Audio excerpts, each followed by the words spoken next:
Salut à tous, bienvenue dans cette nouvelle vidéo. On va évoquer les dernières infos mercato concernant le Paris Saint-Germain. Ça va dans tous les sens du côté de l'attaque, de tous les attaquants que le Paris Saint-Germain vise.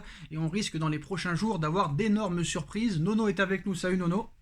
Salut Sacha. Alors avant, on va parler de l'affaire Donnarumma et sa compagne qui ont été victimes d'un cambriolage à leur domicile cette nuit. Ils ont été ligotés pendant que les malfaiteurs se sont emparés d'un butin évalué à 500 000 euros.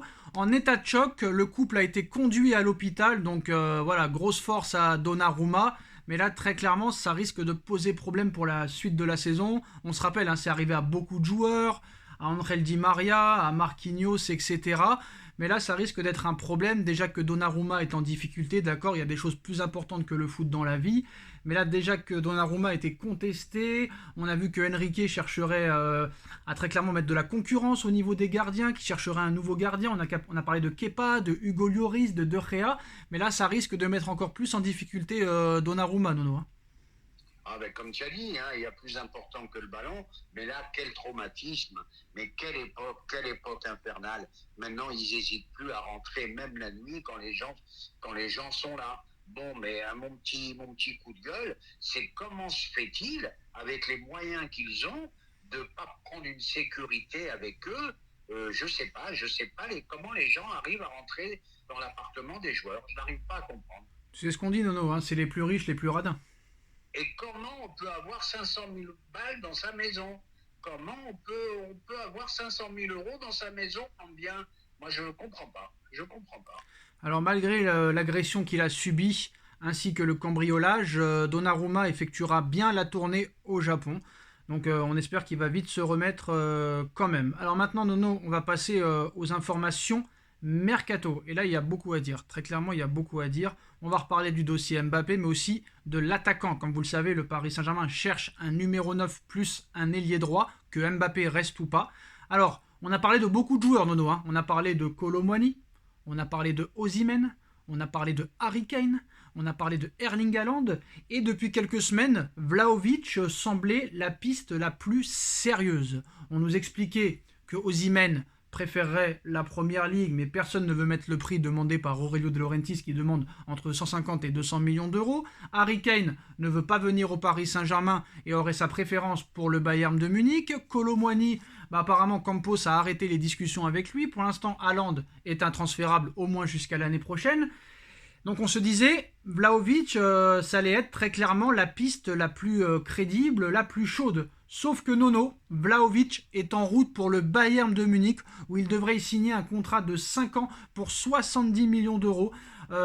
Apparemment, ils ont changé d'avis sur Harry Kane, c'était la piste la plus crédible, mais apparemment, voilà, Levy et Tottenham demandent beaucoup trop d'argent, 116 millions d'euros demandés par le président des Spurs.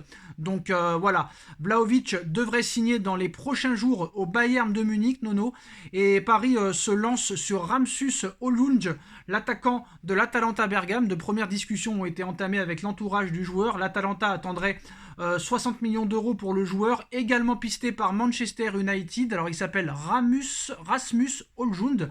Alors Nono, qu'est-ce que ça veut dire donc que Kane ne veut pas venir au PSG mais il n'ira pas au Bayern, donc ça veut dire que soit il reste à Tottenham, soit il va aller peut-être dans un club de première ligue, ou c'est peut-être la piste Real Madrid si jamais Mbappé ne vient pas, mais en tout cas ça va dans tous les sens, Nono. Et en plus de ça, on a vu que le PSG tente d'avancer aussi sur le poste d'ailier droit où Bernardo Silva reste la priorité avec le départ de Riyad Mahrez. Manchester City a fait savoir aux Portugais son désir de le voir rester au moins une saison en plus alors qu'un bon de sortie lui avait été accordé. Paris va devoir se montrer patient pour atteindre son but. Mais Vlahovic, c'est la surprise du jour, hein, Nono. Hein. Vlahovic est la surprise, sans être une surprise, je vais te dire pourquoi. Parce que je me suis un peu intéressé à son cas aujourd'hui. Bon, j'ai été surpris, je ne le savais pas. C'est quand même un joueur encore qui cumule blessure sur blessure, très fragile, et qui n'a pas fait une saison exceptionnelle. Donc, moi, je pense que pour remplacer un Mbappé, parce que ça sera la grosse difficulté, il faut un Cador. Bon, là, tu me cites un dernier nom.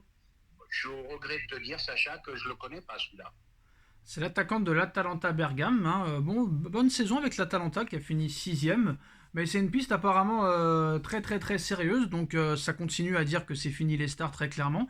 Donc Luis Campos souhaite accélérer rapidement et prévoit déjà de se déplacer pour faire bouger les choses ce week-end pour Rasmus Højlund, qui colle avec la nouvelle identité, comme je l'ai dit Nono, que le PSG souhaite avoir, une équipe jeune et pleine de promesses. Ah, bah c'est peut-être la fin du bling-bling, peut-être. Je suis d'accord là-dessus. Moi je suis pas contre, franchement comme je t'ai dit hier, vous me parliez de Kane, de machin et tout, rien ne nous dit que par exemple ce joueur-là est moins bon que Kolo Muani par exemple. Ah, bah c'est sûr, Colomani, c'est toujours pareil, ça aussi. Bon, bah il a fait une belle saison. Il a fait une belle saison, il a fait une belle Coupe du Monde, il a fait une belle saison en Allemagne. En Allemagne, on sait que c'est un championnat très très ouvert. Bon, alors point d'interrogation, parce que on a beau critiquer la Ligue 1, mais la Ligue 1, malgré tout, c'est quand même des défenses dures, c'est quand même très physique comme football, donc on ne sait pas ce que ça pourrait donner. Voilà, bon, ben, tu peux me dire le prix de ce dernier nom, là? Alors Bergame veut 60 millions, Paris espère négocier entre 45 et 50. C'est un international danois de 20 ans, 1m91, 10 buts avec l'Atalanta Bergame cette saison. Il jouait avant à Sturm Graz et à FC Copenhague. Il a déjà 6 sélections avec l'équipe danoise et déjà 6 buts en 6 sélections. Donc je pense que c'est un espoir. Il joue au poste d'avant-centre. Donc quand même 10 buts en Serie A cette saison, en n'étant pas tout le temps titulaire. Bon, c'est peut-être le prix cher, mais c'est peut-être une pépite. Allez savoir. Pourquoi pas, j'ai envie de te dire. Ouais, mais le problème, c'est qu'on voit des pépites de partout, et il y a quand même beaucoup de bananes quand même. Oui, mais ça, c'est Donc, le genre de joueur, Nono, qui va se donner à fond sur le terrain. Quand t'as un oui, Kangin, voilà, un Ugarte, un Kangin Lee, un mec comme ça, nordique, un Milan Skriniar, là vraiment ça peut être à 100% une équipe qui va courir, qui va attaquer, qui va vouloir marquer des buts, que les paillettes on les met de côté. Moi je pense que ça peut être une bonne stratégie. Pourquoi pas tenter celle-là vu que les autres ont échoué. Voilà. bah là-dessus, on est d'accord, Sacha. Moi, ce qui m'inquiète un peu, c'est de ne pas être titulaire à l'Atalanta et arriver au PSG. C'est Bon, ça il a qui quand même, il a m'inquiète un quand même peu. joué 32 matchs hein, la saison dernière. Hein. D'accord. Ah, bah, je vais dire à voir. Voilà, ma conclusion, ça va être à voir. Voilà, et chacun a été jeune, tous les joueurs ont été jeunes avant d'être des stars, hein, très clairement. Tout à fait. Tout à Donc fait. après 10 buts en Italie avec les défenses italiennes, Nono, 10 buts en Serie A, ça peut être équivaut peut-être à 20 buts en Ligue 1. Hein. C'est possible. C'est Voilà, donc c'est possible. une piste du PSG au poste de numéro 9, mais il risque d'y avoir des surprises cette saison. Donc voilà, les discussions ont été entamées, et on va passer, Nono, au dossier Kylian Mbappé. Très très clairement, on va passer à ce dossier, c'est le feuilleton de l'été, ça c'est sûr et certain. Paris qui a proposé Nono 1 milliard d'euros pour un contrat de 10 ans, ce qui reviendrait à lui verser 100 millions d'euros par an. Oui, vous avez bien entendu, 100 millions d'euros par an, qui en ferait de lui le sportif le mieux payé de tous les temps, et bien sûr le mieux payé au monde, Nono. Donc j'ai envie de parler un petit peu espagnol, qui ressemble un petit peu au français, Nono. Hein. Ultima hora pour Mbappé. Florentino Pérez et Nasser Al-Khelaifi ont prévu d'une réunion dans les prochains jours, Nono, qui pourrait peut-être accélérer le dossier. Alors, bon, bah, je pense que là, ça va s'accélérer dans la fin du mois de juillet, Nono. Eh ben, pour proposer ça, tu as l'impression qu'ils n'ont pas appris de leurs erreurs, aussi grand soit-il, aussi fort soit-il, Mbappé. Ben, ils n'ont toujours pas compris que tu ne peux pas tout miser sur un seul joueur. Ouais, Pourquoi? mais Parce que Nono, tu ne sais pas ce qui peut t'arriver. ouais, mais Il peut se Nono, blesser, il peut Nono, ceci, et il peut si tu le cela. perds, Nono, t'as intérêt à prendre du lourd parce que je peux te dire que là, au niveau de l'attaque, c'est très très faible. Très très faible. Ah, mais maintenant, on va parler football. Ah Tu oui. perds Mbappé, tu perds beaucoup. Tu perds beaucoup. Et, ben, et je le dis, et c'est clair et net. Il faut vraiment un cador au cas où il part. Il faut vraiment un cador. Parce que là, son absence va se faire ressentir. Hein. Et même avec des moyens illimités, Nono, je ne suis même pas sûr que tu puisses avoir meilleur que lui. Un meilleur, peut-être pas, mais quand je dis cador, bon, ben, malheureusement, il ne veut pas venir Harry Kane, dommage. Osimhen, trop cher, dommage. Mais le problème, c'est que j'en vois pas beaucoup d'autres. Hein. Haaland, Et Haaland intransférable, comme tu as dit. Donc, ça m'a l'air bien bloqué, tout ça. donc c'est pour ça que peut-être la stratégie, faut la lancer, et peut-être qu'ils seront obligés de garder Mbappé cette saison, même si ça peut leur faire perdre beaucoup d'argent. Et ben, je crois que c'est ce qui est à la limite. Et ben, tu vois, je change pas d'avis, mais je me demande aussi s'il faut pas le garder, faire une grosse saison avec lui. Et tant pis, il part gratuit. Ouais, qu'est-ce que Non, tu parce veux que dire? moi, je pense que Tu peux non. pas dire autre chose. Non, c'est pas ça en fait. En fait, moi, je pense que s'il y a moyen de le vendre cet été, vraiment, s'il peut pas prolonger, il faut mieux le vendre parce que Nono, donner 1 milliard d'euros à un joueur de foot, autant reconstruire une équipe de A à Z, non? Ben, c'est exactement ce que je viens de te Voilà, dire donc avant. si vraiment on peut le vendre cet été, il faut le vendre. Mais ça voudra dire vraiment que tu repars à zéro. Parce que là, très clairement, tu vas en plus renforcer une équipe qui a déjà Vinicius et Rodrigo.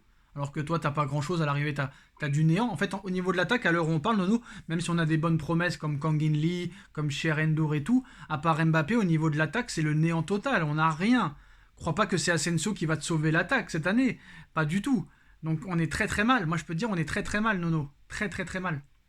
Alors moi je dis on perd pas le meilleur joueur du monde parce que pour moi c'est pas le meilleur joueur du monde. Bah, c'est qui le meilleur joueur du monde alors? Tu perds le meilleur attaquant du monde. C'est Ce qui le qui meilleur est joueur du monde? différent. C'est Kevin De Bruyne? Je préfère un De Bruyne, puis j'ai pas les noms en tête, je veux pas dire n'importe quoi, mais au niveau footballeur, il y a au-dessus. Ah bah Nono, Bon ben, si t'as pas les noms en tête, c'est qu'il n'y a pas grand monde à l'arrivée alors. Qui est eh meilleur ben que non, lui. parce que alors ouais, je vais te dire, Bah non, moi, un Nono, De s'il y a un Bruyne, joueur il qui est meilleur m'impressionne. qu'Mbappé, Nono, s'il y a un joueur qui est meilleur qu'Mbappé pour toi et que tu n'as pas son nom, ça veut dire que vraiment t'aimes Eh pas ben, je Mbappé. vais te dire, il y a match avec Haaland, il y a Ah match oui. avec Vinicius pour moi. Vinicius qui me paraît plus complet que Mbappé. Pourquoi? Parce que déjà, il défend beaucoup plus que Mbappé et je pense qu'il va aussi vite. Je pense, hein. Voilà, tiens, Haaland aussi. Voilà. Bon, mais le problème, on n'est pas à savoir Ah, si c'est le meilleur. t'en as pas 50 000 non plus, hein. Ah, il n'y en a pas 50 000, je suis d'accord. C'est pour ça que je te dis, je ne sais pas si c'est pas préférable de le laisser partir libre et de faire une saison encore avec Mbappé, Moi je pense que non, Nono, je suis pas d'accord le avec temps que toi. le PSG puisse se retourner, quoi. Non, moi je suis pas d'accord avec toi, Nono. Je pense que s'il y a vraiment moyen de le vendre, il faut le vendre et repartir de zéro, tant pis. S'il y a plusieurs années de transition, tu reconstruis une équipe jeune avec des joueurs à fort potentiel et tu repars de zéro. Voilà. C'est. C'est pas possible. Tu peux pas le laisser partir libre, c'est pas possible. Tu vas payer les primes de fidélité, son salaire, et tu vas t'asseoir sur 200 millions d'euros. Non, c'est pas possible. Eh ben, c'est ce qui risque d'arriver, Sacha, on verra la suite. Merci pour le petit surnom qui n'était pas prévu, Nono. En tout cas, Ah, voilà, ben, j'ai bégayé. voilà les postos. C'est la fin de cette vidéo. Vlahovic vers le Bayern de Munich. Harry Kane qui n'ira pas au Bayern. Tottenham demande beaucoup trop d'argent. Osimhen bloqué au Napoli qui est proche d'une prolongation. Et Paris sur ce nouveau joueur Ramsus, attaquant de l'Atalanta Bergame, qui est prêt à accélérer les choses ce week-end. Bernardo Silva, ça risque d'être un feuilleton très très très long aussi. Réunion prévue dans les prochains jours entre Nasser et Florentino Pérez, donc peut-être qu'on est proche d'un transfert de Mbappé au Real Madrid. Il y a toujours cette info et ce tweet épinglé de PSG Community qui est sûr et certain que Mbappé sera au Real Madrid pour 200 millions d'euros plus 50 de bonus cet été. On verra ce qui se passera, ça risque d'être une fin de mois de juillet et un mois d'août complètement fou furieux carrément, hein, fou furieux. Et puis voilà Nono, et puis on se retrouve très vite pour une nouvelle vidéo. Tchuss à tous, merci. Tchuss. Tchuss, merci.